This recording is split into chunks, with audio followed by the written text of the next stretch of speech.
Did you know that some medical equipment can develop a taste for human suffering? Case file 847. St. Mary's Hospital Ventilator Unit 7 was scheduled for routine maintenance when technician David Walsh made a disturbing discovery.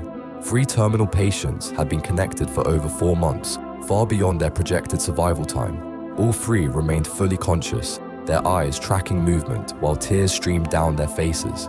Walsh attempted to disconnect the first patient, Mrs. Elena Rodriguez, when the ventilator's alarm began screaming. He collapsed instantly, blood pouring from his mouth and nose. Security footage shows him crawling toward the machine before his body went rigid, arms stretched toward the controls. Dr. Sarah Kim tried next. The camera captured her sudden convulsions as she reached for patient Thomas Bradley's tubes. She died reaching for the disconnect switch, fingers inches away.